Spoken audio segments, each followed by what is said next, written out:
ہے پاکستانی، پنجابی ہماری زبان ہے، عربی کو ہم سمجھتے نہیں ہیں۔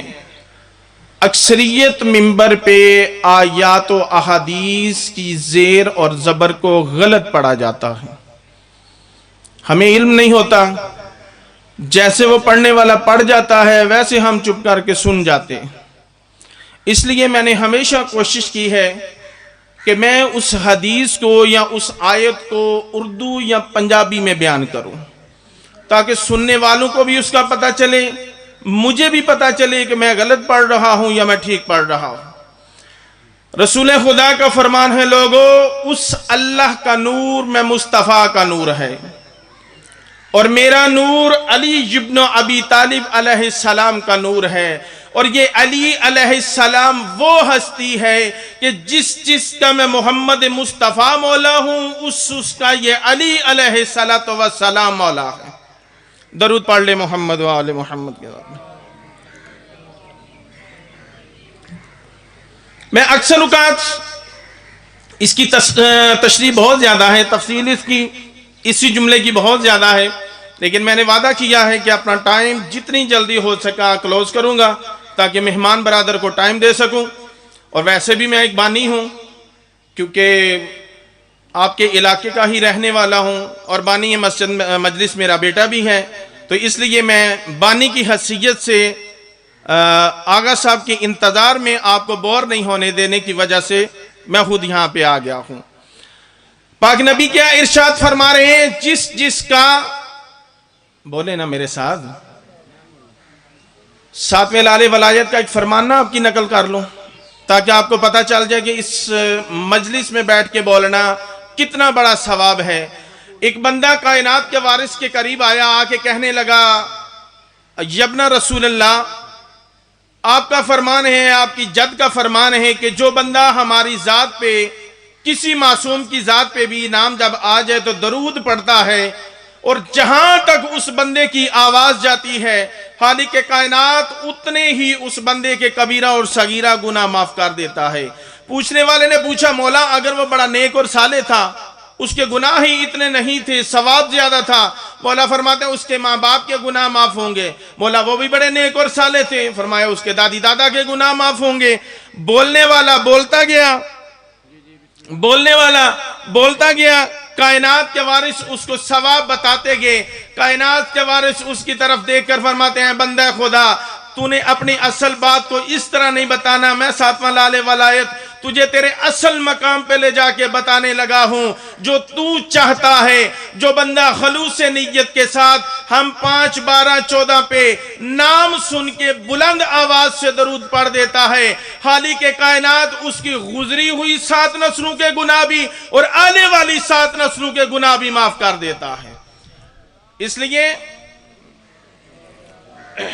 لیے مجلس اعضاء میں بیٹھ کے جتنا بلند ہو سکے بولا کریں، جتنا بلند ہو سکے درود پڑھا کریں۔ مولا ارشاد فرما رہے ہیں، لوگوں جس چیز کا میں مولا ہوں اس کا میرا علی ویر مولا ہے۔ میں اکثر اوقات سوچا کرتا تھا، خصوصاً یہ گجرانوالہ مجھ پہ ایک سوال ہوا تھا آغا صاحب کے علاقے میں کہ سید آپ دوسری دفعہ ہم نے آپ کے منہ سے یہ جملہ سنا ہے کہ میں بڑا تعجب میں ہوتا ہوں کہ مسلمانوں کو اتنے بڑے قرآن پہ اعتراض نہیں ہے، صرف لفظ مولا پہ کیوں اعتراض ہے؟ آغا صاحب اجازت ہے آپ کی؟ بسم اللہ۔ اتنے بڑے قرآن پہ اعتراض مسلمان نہیں کرتا، صرف لفظ مولا پہ اعتراض کیوں کرتا ہے؟ میں نے کہا برادر اس لیے کہ میں بھی کبھی بڑا تعجب میں یہ جملہ سوچا کرتا تھا، پڑھا کرتا تھا، تاریخ کو چھان بین کیا کرتا تھا کہ لفظ مولا پہ لوگوں کو کیوں اعتراض ہے۔ آخر جا کے پتا چلا کہ یہ خم غدیر کی تکلیف نہیں ہے لوگوں کو۔ دعوت العشیرہ کے دن جب سرکار ابو طالب علیہ السلام کو حکم ہوا رسول خدا کی طرف سے، چچا جان اس خالق کا حکم ہے کہ لوگوں کو بلاؤ اور میرے دین کی دعوت دو۔ ایک دن میں سرکار ابو طالب نے بلایا، لوگوں نے کھانا کھایا، جانے لگے۔ سرکار ابو طالب لوگوں کے سامنے آ کر فرماتے ہیں اللہ کے رسول کی بات کو سن کے جانا.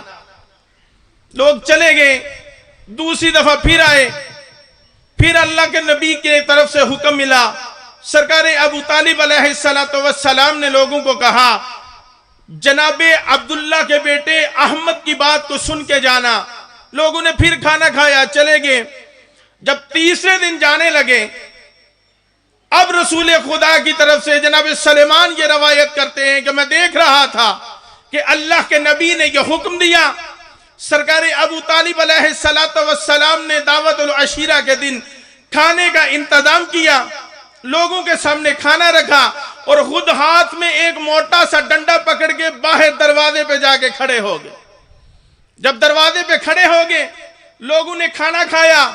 کھانا کھا کے جب اٹھنے لگے نا, تو سرکار ابو طالب سارے لوگوں کی طرف دیکھ کر فرماتے ہیں خبردار, کوئی بندہ آج اٹھ کے اس محفل سے جانے کی کوشش نہ کرے. میں نے پہلے دن کہا تھا عبداللہ کے یتیم کی بات کو سن کے جانا, آپ لوگ چلے گئے. میں نے دوسرے دن یہ اعلان کیا تھا, آپ چلے گئے. خبردار آج کوئی بندہ نہ جائے. یہ جملہ ارشاد فرمانے کے بعد سرکار ابو طالب علیہ السلام نے پاک نبی کی طرف اپنی نگاہیں کر کے میرے مولا کو متوجہ کر کے سرکار ابو طالب فرمانے لگے قم بِإِذْنِ اللَّهِ, اے اللہ کا نبی اللہ کے حکم سے اٹھئے گا اور میرے رسول, میرے آقا, میرے مولا ان کو بتائیے گا آپ کے اللہ نے آپ کے ذمہ کیا دین لگایا ہے جو آپ ان کو دینا چاہتے ہیں. اللہ کے نبی کہتے ہیں سرکار رسول خدا کے چچا جناب ابو طالب مولا امیر المومنین کے والد محترم کے یہ جملے ارشاد فرمانے تھے. اب رسول خدا نے پریشانی کے عالم میں جناب ابو طالب کی طرف دیکھ کر فرمایا اے چچا ابو طالب, میں نے نہ رسول ہونے کا اعلان کیا نہ میں نے مولا ہونے کا اعلان کیا.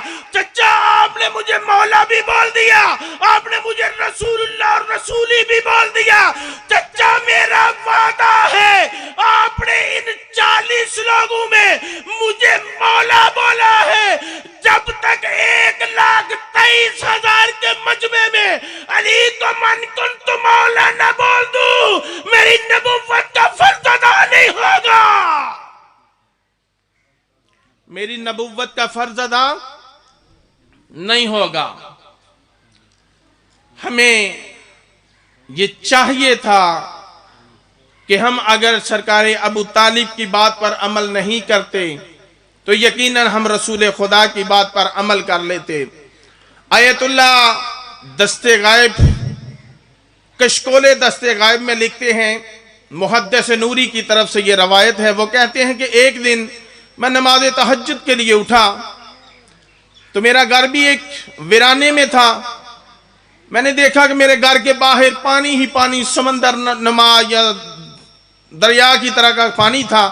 میں نے دیکھا کہ وہاں پہ ایک عجیب و غریب شکل کا بندہ ہے جو ڈبکی لگاتا ہے, سر کو باہر نکال کے کہتا ہے کریم و رحمان اللہ, تجھے علی علیہ السلام کے حق کا واسطہ تو نے مجھے اپنے دربار سے ابلیس کہہ کے نکال دیا ہے, مگر اسی علی کی عظمت کا واسطہ جسے تو نے اپنا نور اللہ بھی کہا ہے, وجہ اللہ بھی کہا ہے, عین اللہ بھی کہا ہے, مالک الرحمن اللہ, میرے دل سے علی کی ولایت ختم نہ کرنا. وما علینا الا البلاغ المبین.